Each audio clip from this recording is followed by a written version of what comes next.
তো পড়া লাগলো না, কিন্তু নামাজের সাথে আমার আমি পড়বো ঈশার নামাজ পড়বো কোন নাকি নিয়ত আছে যে ফাঁকে চলে যাবেন? ঈশার নামাজ পড়বো ঈশারক্ত ইনশাআল্লাহ পাইলে, ইনশাআল্লাহ ঈশারক্ত পাইলে জাকাত দেবো একটু কর না, তাই দেন। টাকা নাই তা কইতে দেবো, ইনশাআল্লাহ টাকা হইলে এই ইনশাআল্লাহ টাকার সাথে, ইনশাআল্লাহ কিসের সাথে? জাকাতের সাথে ইনশাআল্লাহ না। আমি কি বুঝতে পারতেছি? নামাজের সাথে ইনশাআল্লাহ না, জাকাতের সাথে ইনশাআল্লাহ না, এগুলো সব সুযোগের সাথে আর টাইমের সাথে। বলেন হজ করবই ইনশাআল্লাহ, তৌফিক হলে রোজা রাখবই ইনশাআল্লাহ, সুস্থ অবস্থায় রমজান পাইলে, নইলে আমার এখন রোজা রাখা লাগবে না। এবার কোন জিনা করবই না, এর জন্য ইনশাআল্লাহ কি?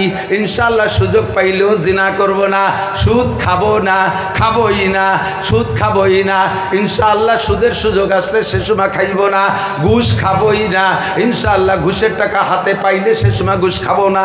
এই ইনশাআল্লাহ ও জায়গার সাথে কথা কি বোঝা গেছে? প্রত্যেকটা ইবাদত কলেমার সাথে আপনার ইনশাআল্লাহ লাগাইলে হবে না। কথা কন, আমি সব গুনাহ ছাড়িয়া দিব, আমর বিল মারুফ মানিয়া লইব, আর নাহিয়ানিল মুনকার ছাড়িয়াই দিলাম। বলেন নাহিয়ানিল মুনকারের সাথে আর কোনো দেব টেব না, নাহিয়ানিল মুনকার অসৎ কাজ আর করবই না। বলেন অসৎ কাজ আর করবই না। সৎ কাজের আদেশ দিলে কোনো রিয়াকশন নাই, অসৎ কাজের কথা বললে সেই সময় খারাপ লাগে, তাহলে আপনি বুঝবেন। এদিক তাকান, যখন আপনার সৎ কাজের আদেশে মনের ভিতরে খারাপ না লাগে, খারাপ না লাগে, অসৎ কাজের কথা বললে সেই সময় আপনার ভিতরে না, এই কথাটা হুজুর না করলি হতো না, এইগুলো কি দরকার আছে, আনতি সব জায়গায় চলতেছে, এ না করলি কি হতো? তাহলে আপনি বুঝবেন যে আপনার ইমানের মধ্যে ভাগ হয়ে গেছে। কি হয়ে গেছে? দুইটা জিনিসের পূর্ণতার নাম ইমান। আমর বিল না মারুফকে যেমন ধরবেন, নাহিয়ানিল মুনকারকে ওরকম ছাড়বেন। এ জায়গা কোনো জ্ঞানী নাই। কথা কন, পাক্কা প্রস্তুতি নিয়ে বসতে হবে। আমর বিল মারুফ আর নাহিয়ানিল মুনকার, এই দৃষ্টিকোণ থেকে বলছি। আমি আপনি যা জানি, এদিক তাকান, আমাদের দেশে ইসলাম আসছে যেভাবে, মুরব্বীদের কাছ থেকে শুনবেন, বা আপনারা যারা মুরব্বী আছেন তারা জানেন, ওদিকে লম্বা হয়ে যাবে কথা, বিধে আমি বলবো না। আমাদের পূর্বের জানা অনুযায়ী যা জানি, তার ভিতরে অনেক জানা গলত আছে, অনেক জানা গলত আছে। এই গলতগুলো বর্তমানে আহলে হক ওলামায়ে কেরাম সব কিছুরই তো আপডেট হচ্ছে, কত কিছু জানতেন না। ছোটোবেলায় ইয়া নবী সালাম আলাইকা পড়ছেন, এখন তা পড়েন না। ছোটোবেলায় কত কিছু দেখছেন, এখন তার অনেক কিছুই চলে গেছে, ধীরে ধীরে চলেও যাবে ইনশাআল্লাহ। এটা হলো ইজা জাল হক জাকাল বাতিল, হক যখন এসে যায় বাতিল বিতাড়িত হয়, সূর্য যখন উদয় হয় অন্ধকার এমনি কেটে যায়। শামসুল হক সূর্য, আমাদের গহরডাঙ্গার সদস্য হুজুর শামসুল হক, হকের সূর্য আমাদের এবঙ্গে উদয়ের কারণে আল্লাহর রহমতে অনেক শিরিকে দেশ থেকে বিতাড়িত, অনেক বেদাত বিতাড়িত, অনেক কুফুর বিতাড়িত। আল্লাহর রহমতে আমাদের গোপালগঞ্জের 5 থানায় বাংলাদেশের অন্য থানার চাইতে এদেশের মানুষ শিরিক কুফুর আর বেদাত থেকে অনেকটা মুক্ত হয়ে গেছেন। বলেন আলহামদুলিল্লাহ। এই শামসুল হকের সূর্য উদয়ের কারণে। কাজে আমরা কোরআন হাদিস থেকে পড়ে যদি বলি, আপনার জানার খিলাফও যদি হয়ে যায়, তাহলে আমার কথার দলিল যুক্ত হলে মানতে রেডি আছেন না? ইনশাআল্লাহ মানতে রাজি আছেন না? আরবিতে মাসের নাম রবিউল আউয়াল। কি মাস জানেন তো সবাই? বাংলায় বর্তমানে কি মাস? আশ্বিন মাস জানে 15-20 জনে। ইংরেজি September, 100 golden A plus. Rabiul Awal, এ ভাই এদিক, সেপ্টেম্বর মুখস্থ করলে একটা নেকিও হবে না, শ্রাবণ মুখস্থ করলে নেকিও হবে না, গুনাহও হবে না। তবে রবিউল আউয়াল মুখস্থ করলে একটা সুন্নতের নেকি, 100 শহীদের সওয়াব পাবেন। আমার আপনার নবী এ মাসে দুনিয়া এসেছিলেন, বলবেন আলহামদুলিল্লাহ। বলেন না খুশি না বেজার? কেন খুশি হবেন না? আমি দুনিয়ায় আসাতে তো আমি বড় খুশি, আমি নিজে দুনিয়ায় আসাতে আমি বড় খুশি, আমি বড় আনন্দিত। আমি প্লিজ আমার ছেলে মেয়ে হয়েছে তা নিয়ে আনন্দ করি। আল্লাহ পাক আমাকে একটা বড় সম্মান দিয়েছে, আমার দেশের মানুষ, সারা বাংলাদেশের মানুষ আমাকে ভালোবাসে, যেখানে যাই হাজার হাজার মানুষ জমা হয়, একটা আনন্দ তৃপ্তি আমি পাই। কাজে আমার জন্মের উপরে আমার খুশি। আমি দুনিয়ার অনেক রাজ ও নিয়ামত পেয়েছি, উপভোগ করতেছি, আমি বড় খুশি। আসার পরে আমি আশরাফুল মখলুকাত উপাধি পেয়েছি, আমি আল্লাহর পর বড় খুশি আছি, আল্লাহ পাকের পর বড় খুশি আছি আমি। এখন আমার এই অবস্থান আর আমার এই জগতে আসার উপরে যে আমি খুশি, কিন্তু আসলাম কার ওসিলায়? সেই যার ওসিলায় আসলাম, সে আসার কারণে আমি আরও বেশি খুশি হব না? কথা বলেন। লাউলা ঘুমা খালাকাল আফলাকা খালিকুহা লাউলা ঘুমা খরাজাল ইনসানু মিন আদামি।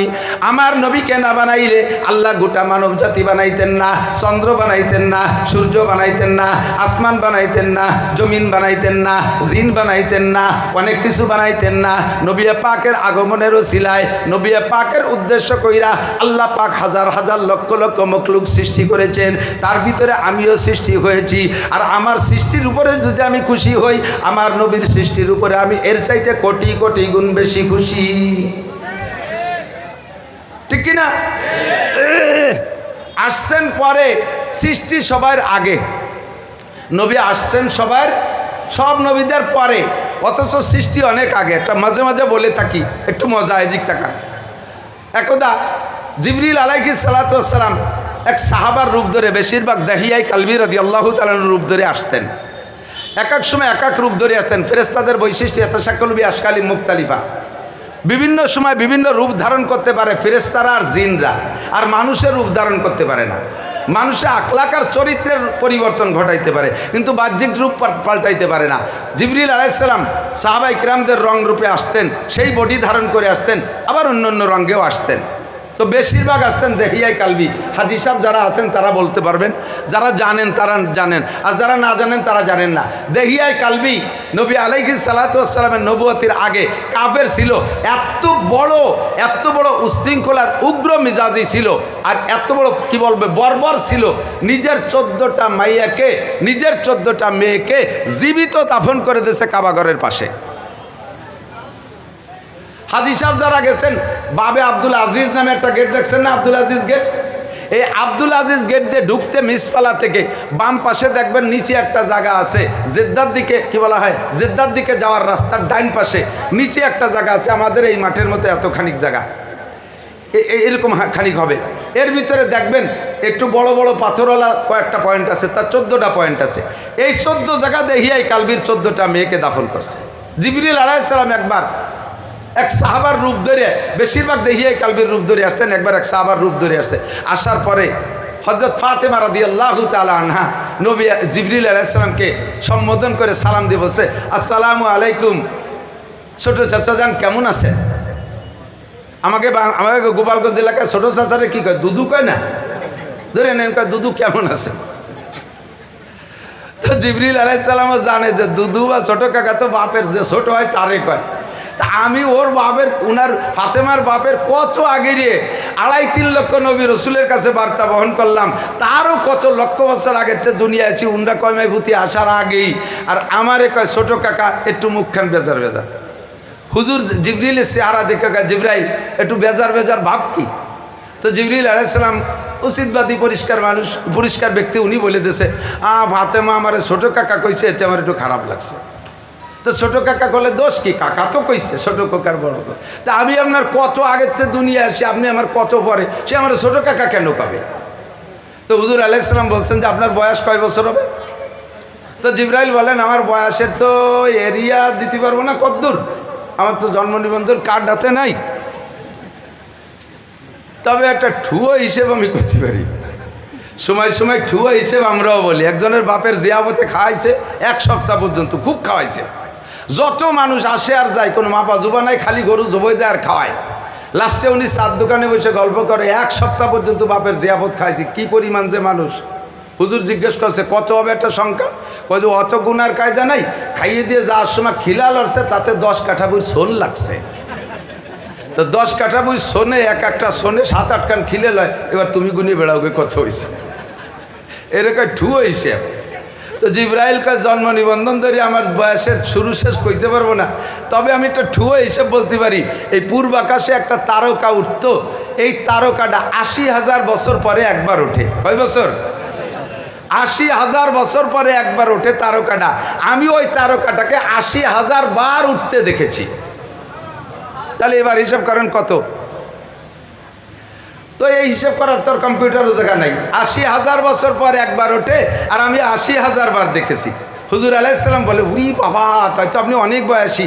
আপনি যে শেষে যে 80,000 বছর পরে উঠবে, সেই উঠার টাইমটা কি হয়েছে না সামনে? এই টাইমটাই কয়েক বছর আগে হয়ে গেছে, কিন্তু তারাটা উঠতেছে না। শেষের 80,000-এর মাথায় যে উঠবে এই টাইমটা কয়েক বছর আগে হয়ে গেছে, কিন্তু তারাটা উঠতেছে না। আমার তো ভয় হচ্ছে কি কিয়ামত টিয়ামত হবে নাকি। হুজুর বললেন আসেন পিছনে আসেন। পিছনে ডাইকে নিয়া হুজুর বলেন আমার জামা উঠান, গেঞ্জি উঠান। জামা উঠাইছে, গেঞ্জি উঠাইছে, দেখে পিঠের মাঝখানে কবুতরের ডিমের মতো সাদা একটা চিহ্ন, একটা আকৃতি। জিবরিল আলাইহিস সালাম ওইটা দেখেই জড়িয়ে ধরে চুমু খেয়ে বলে ওয়াল্লাহি হাযা হুয়ান নাজাম, আল্লাহর কসম এই যে সেই তারকাটা। কন্যা সুবহানাল্লাহ। আল্লাহর কসম এই যে সেই তারকাটা। এটা উঠার কথা ছিল আরো কয়েক বছর আগে, এই পিঠি চলে আসছে বিদায় আকাশে ওঠে নাই। হুজুর বললেন ওয়াল্লাহি আনা হুয়া, আল্লাহর কসম আমি সেই 80,000 বার উঠা তারকাটা। তা আপনি কয়বার দেখছেন? এটার আমি 80,000 বার দেখছি। হুজুর বলেন জিবরাইল আপনি দেখার আগেও আমি 80,000 বার উঠছি। এবার আপনি ছোট কাকা না বড় কাকা কন? আল্লাহু আকবার। আমার নবী সবার আগে এসেছেন, সবার পরে এসে আমাদেরকে ধন্য করেছেন। এই রবিউল মাসে এসেছিলেন। বলেন রবিউল আউয়াল মাসে। কোন মাসে? রবি। আপনারা খুশি না বেজার? নবী আলাইহিস সালামের আগমনে খুশি না বেজার? নবী আলাইহিস সালামের জন্ম হয়েছে কয় তারিখ? রবিউল আউয়াল মাসে। মাস রবিউল আউয়াল, বার সোমবার, টাইম শোবে সাদেক। তিনটের ভিতরে কোনো মতানৈক্য নেই, তবে তারিখের ভিতরে মতানৈক্য।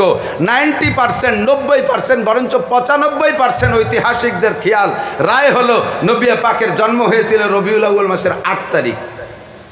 5% ঐতিহাসিকরা বলে 12 তারিখ। আমি এই 8 আর 12-র ইখতিলাফ বাদ দিয়া আমি 12 তারিখটাই ধরে নিলাম, যেহেতু সময় কম আমি হজের দিকে যাব। 12 তারিখই ধরে নিলাম নবী পাকের জন্ম তারিখ। এই 8 আর 12 নিয়ে জন্ম তারিখের মধ্যে ইখতিলাফ আর মতানৈক্য, কিন্তু মৃত্যু হয়েছে 12 তারিখের মধ্যে কোনো সন্দেহ কথা বলেন আছে? আপনার একটা ছেলে আজ থেকে 35 বছর আগে জানুয়ারি মাসের 1 তারিখে জন্ম নিয়েছে। আপনি গোপালগঞ্জের ভালো শিক্ষিত একজন ভালো ফ্যামিলির লোক, লেখাপড়া জানেন, আপনার পয়সা আছে, আপনার ভিতরে রুচি আছে, আর বর্তমান রুচিশীল যারা যা করে থাকে আপনি সামাজিক প্রথায় তার একটুও কম করেন না। 35 বছর আগে আপনার ছেলেটা জন্ম নিয়েছে, চাঁদের মতো ফুটফুটে ছেলে। এক তো আপনার ছেলে তো ছেলেই, তারপরে আবার চেহারাটাও সেরকম।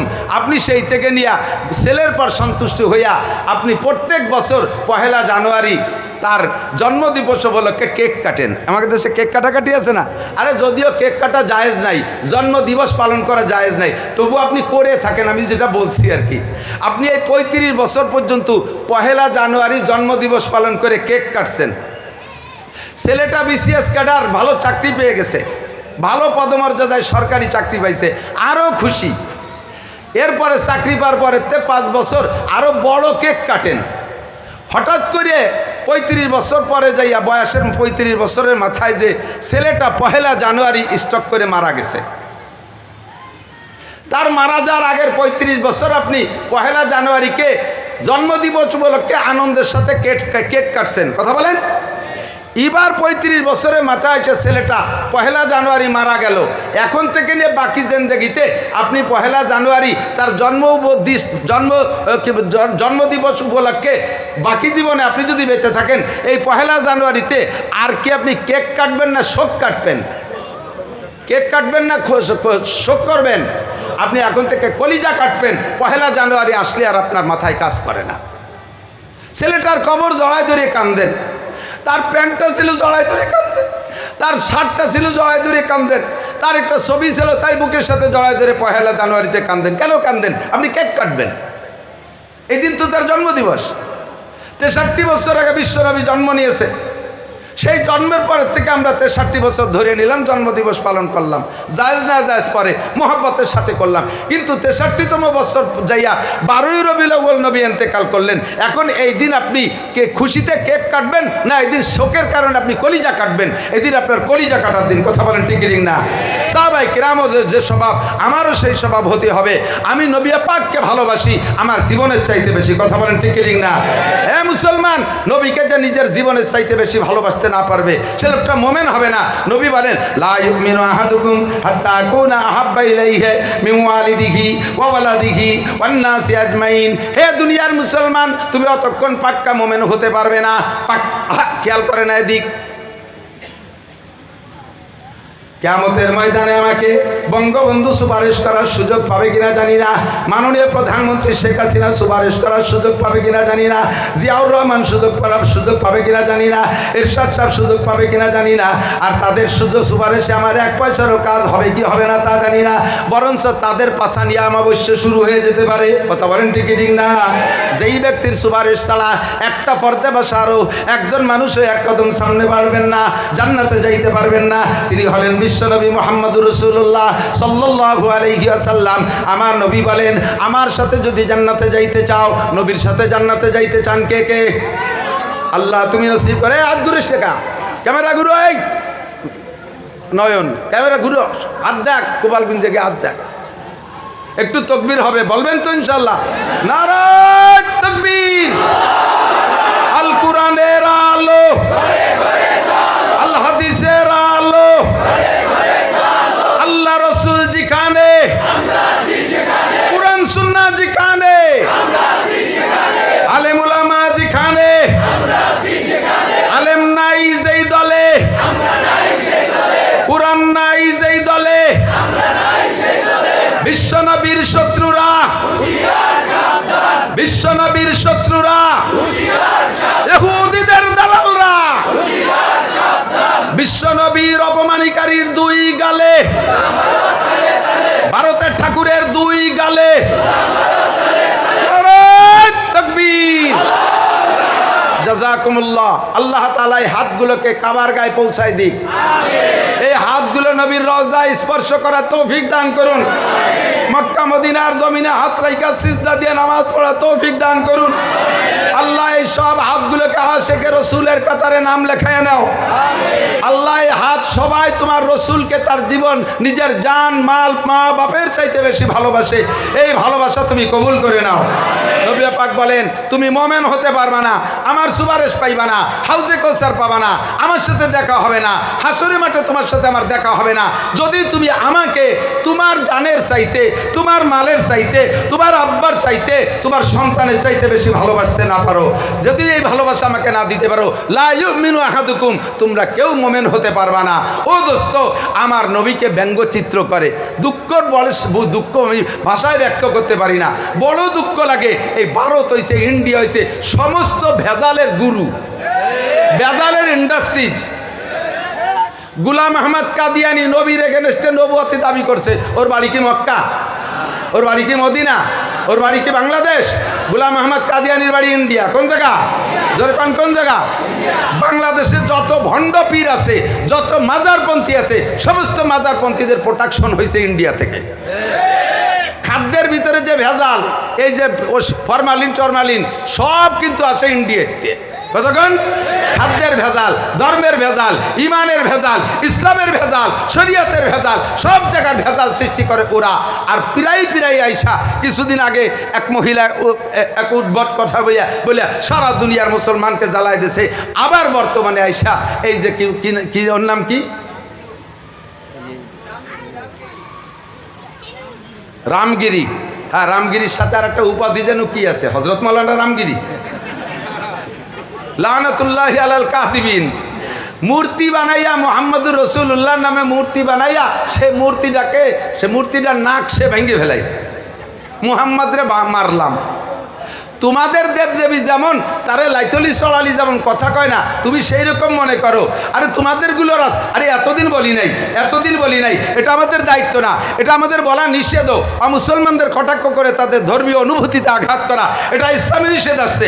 যার কারণে দুনিয়ার বহুত কিছু করি। আমার মুসলমানরে আমি অপারেশন করি, নারী বের করে ফেলাই দেই, তাদের সব দোষগুলো বলি। কখনো হিন্দু বুদ্ধ খ্রিস্টানদের ধর্মীয় অনুভূতিতে আঘাত করি না, কিন্তু আমার নবীরে আঘাত করবে আর আমি বসে থাকবো?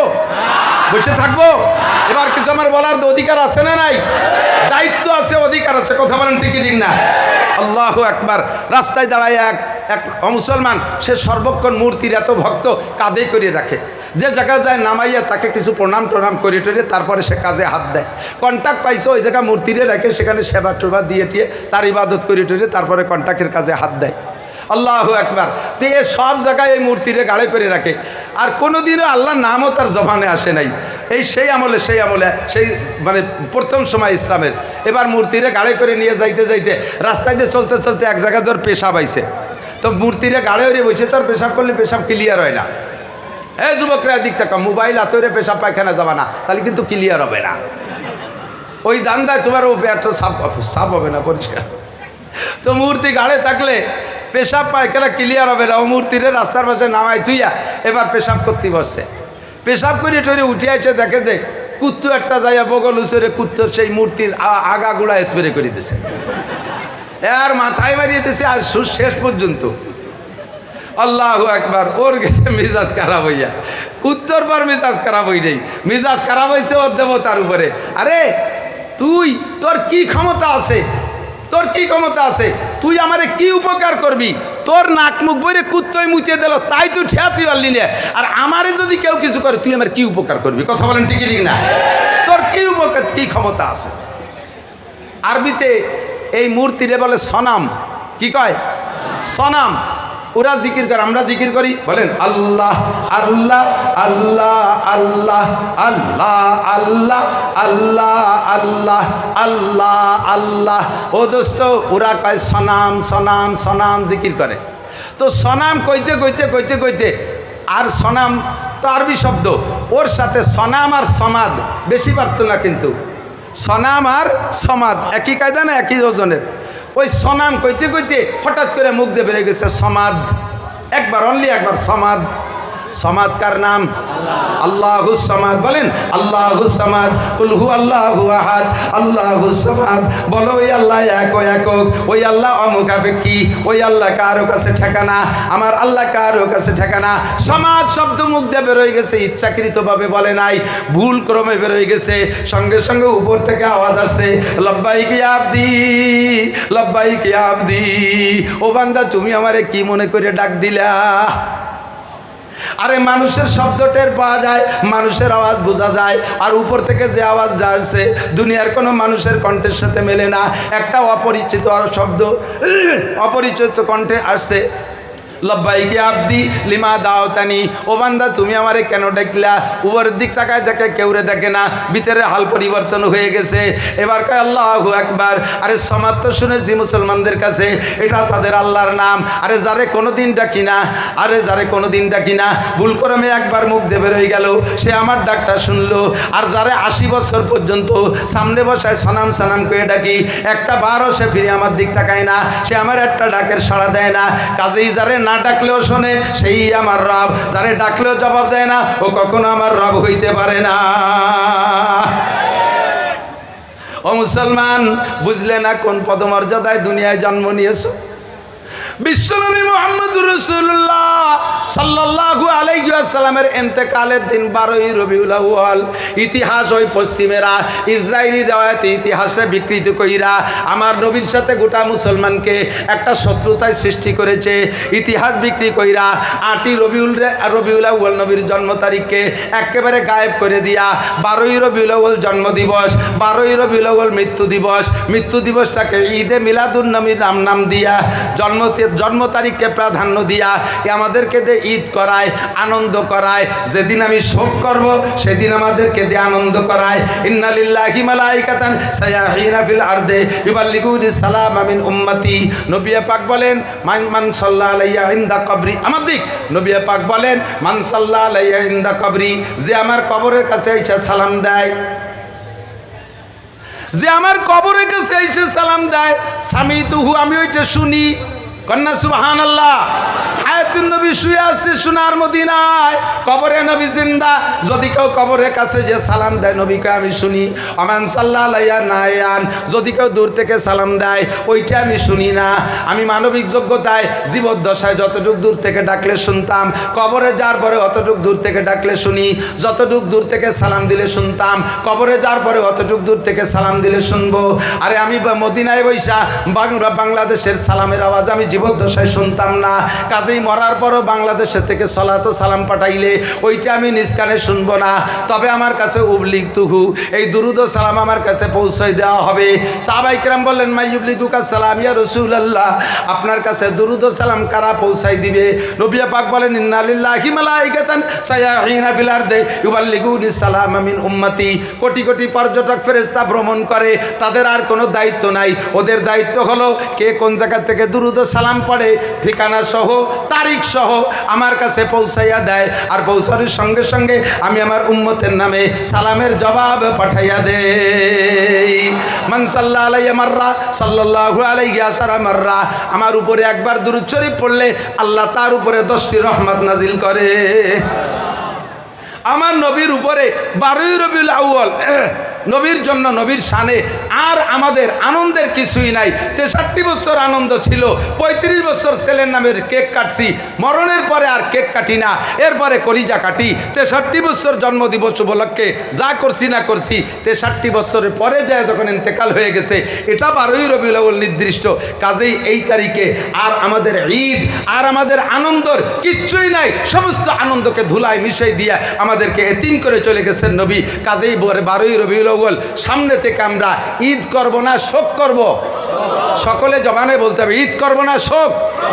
গোপালগঞ্জ থেকে আমি এইটাকে চালু করতে চাই, ঈদ করব না শোক করব? কথাকে আমি বুঝাইতে পারছি? যদি বুঝে থাকেন তাহলে সামনের থেকে ইনশাল্লাহ সিদ্ধান্ত এভাবেই আসবে। এই মাসের জুমার দিনের পরে সপ্তাহের প্রথম রাত, আজকে আপনারা বড় বড় উলামায়ে কেরাম পেয়েছেন, বড় বড় উলামায়ে কেরাম পেয়েছেন, বলেন না আলহামদুলিল্লাহ? আমি বড় না, আমি তো ঘর কি মুরগি ডাল বরাবর। যাদের পাইছেন তারা অনেক বড়, এরা কিভাবে সংগ্রহ করছে জানি না। আমি তো বক্তা মানুষ, সব বক্তাকে সাথে ওয়াজ করি, অথচ এদেরকে আমি আমার মাদ্রাসায় সংগ্রহ করতে পারি নাই। ইমাম সাহেবকে এবং মাদ্রাসার বড় হুজুরকে আমি অসংখ্য ধন্যবাদ জানাই। বাকি একটা কথা মনে রাখতে হবে, একটা কথা মনে রাখতে হবে, আল হক মুররুন, হক জিনিস একটু তিতে হয়। যে ঔষধগুলো তিতে বেশি, ওই ঔষধগুলোর কাজ বেশি, আর কাজের ওষুধে তিতেও একটু বেশি হয়। কথা কন ঠিক না?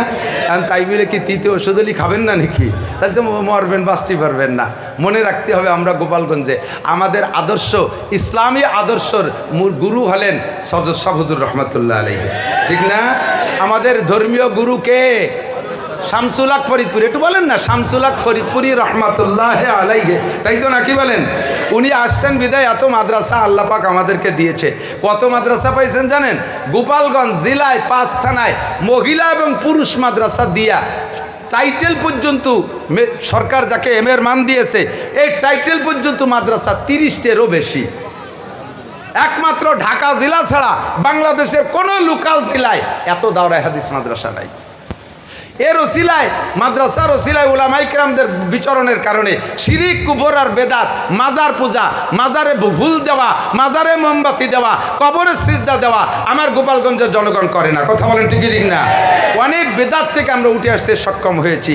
আমাদের ধর্মীয় গুরু শামসুল হক ফরিদপুরি রহমতুল্লাহ আলাইহি, আমরা এই মর্যাদা রক্ষার্থে একটা জিনিস খেয়াল রাখবো। নবী পাক সাল্লাল্লাহু আলাইহি ওয়াসাল্লাম বলেন, হে মুসলমানরা এদিক তাকান, মান কানা ইউমিনু বিল্লাহি ওয়াল ইয়াউমিল আখির ফালইউকরিম জাইফা। তুমি যদি আল্লাহকে বিশ্বাস করো, মান কানা ইউমিনু বিল্লাহি, যদি কি আল্লাহকে বিশ্বাস করো, ওয়াল ইয়াউমিল আখির, আর আখিরাতকে বিশ্বাস করেন। এ ভাই, আল্লাহ আছে? আখিরাত হবে? পুলসিরাত হবে? মিজান হবে? ময়দানে মাহশার হবে? হিসাব নিকাশ দেওয়া লাগবে? অন্তর থেকে বলতেছেন? একবারে খালেস দিল থেকে বলতেছেন? আল্লাহর সামনে দাঁড়াইয়া 4টি ইমিগ্রেশনের জবাব দেওয়া লাগবে? এই কথায় যদি তুমি বিশ্বাসী হও, তাহলে তুমি একটা কথা মনে রাখবা, ফাল ইউকরিম জাইফা, তুমি তোমার মেহমানকে পর্যাপ্ত মেহমানদারি করবা। মেহমান যাতে খুশি, মেহমানকে বুঝে শুনে তার রুচি অনুযায়ী মেহমানদারি করবা, মেহমানকে অসম্মানী করবা না। মেহমান যেমন চায় তাকে সেভাবে মেহমানদারি করবা। এদিক তাকান, মেহমানদারির পদ্ধতি কি? মেহমান সর্বপ্রথম চায় আমার সাথে একটু সুন্দর সাক্ষাৎ করুক। কথা বলেন? বাড়িওয়ালা এসে ইস্তেকবাল করবে, অভ্যর্থনা জানাবে, আসসালামু আলাইকুম রহমতুল্লাহ, সালাম দিয়ে মুসাফা করে, পারলে সুযোগ থাকলে বুকে জড়িয়ে ধরবে, কোলাকুলি করবে, সুন্দর করে সালাম দিয়ে মুসাফা করবে, বুকের সাথে কোলাকুলি করবে। এরপর বাড়ির যাকে মেহমান যাকে যেখানে নেওয়ার মতো তারে সে জায়গা নিয়ে বসাবে। এরপরে মেহমানের রুচি জিজ্ঞেস করবে। এখন আপনি বেতাকাল্লুফ, কোনো বানাউট ছাড়া আপনি বলেন আপনার রুচিতে কি চায়। এইভাবে হযরত ইব্রাহিম খলিলুল্লাহ আলাইহিস সালাতু ওয়াস সালাম একটা গল্প আমার মনে পড়ে গেছে।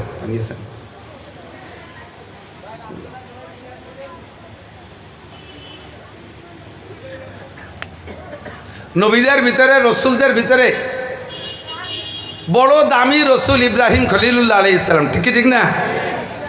আন্তর্জাতিক খ্যাতিসম্পন্ন বিশ্ববিখ্যাত দামড়া মিস্টার নমরুদ, এর সাথে দীর্ঘদিন যুদ্ধ বিগ্রহ।